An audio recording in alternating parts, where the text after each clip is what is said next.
Ние чекориме по земјава, ама мртви сме. Одавна немам слушнато ваков убав говор кој треба да го слушнеме сите. Браво за оджата и срцето. Стели ракоплескање. Аплауз. Срце. Човек со срце вака зборува. Нека служи ова утеа. Ние тоа го знаеме дека ние како сопругата, сочувство до семејството. Јас сум имал слушнато за Владимир и за неговата хуманост пред да биде ова Кочани, човек кој што помагал и на муслимани, на албанци. Значи немал предрасуди чисто он човечки и ова треба да се каже на младината наша. Значи наши артисти познати кои што не знаат дека ќе се случи на него ова, но еве денеска имаме прилика значи да се спомне тоа како добро. Како еден пример за сите нас, кога ќе видиме еден човек дека пати има, болка има, значи потреба од наша помош, значи во никој случај не смееме да запреме и да кажеме чекај, ајде да ти земам лична карта, ти да видиме од каде си, да ти како ти ДНК анализа. Те молам, ги запрашав младината кај џамијата кога требаше да се помогне за Кочани и им велам ќе ве прашам нешто вака чисто обично.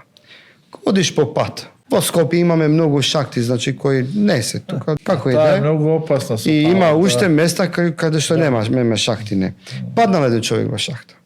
Ти викам кога ќе го видиш, ќе го прашуваш, извини како ти името, ти си муслиман, христијан, ти си од Чаир, или ти си од аеродром, или пак, дај рака да ти помогнам, луѓе, дај не бе вака ќе правам. Викам, така треба да се однесуваме. Да го поздравиш, рака ќе му пружиш. Ќе му пружиш рака, бе, те молам. И ние сите пружиме рака, видите. Значи овие ама трагедии знаете, чекаме момент човек да падне во шахта, значи да му пружиме рака без да го прашаме кој. Пајдеме да пружиме рака без да паднеме во тие шахти. Што е толку трагично?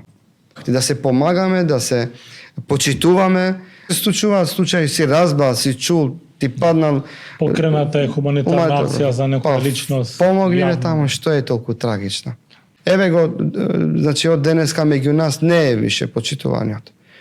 Но неговите дела, практични и хуманост негова, еве се споменува и од страна на еден оџа, на еден професор, доктор, еден лекар. Зборуваме за еден човек кој што е хуман.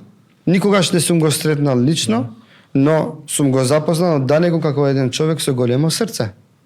Кој што тоа човечанство негово, значи го инстинктивно го терал тој човек да помага на луѓе без разлика на нивните определби или пак нивната боја или нација и така натака.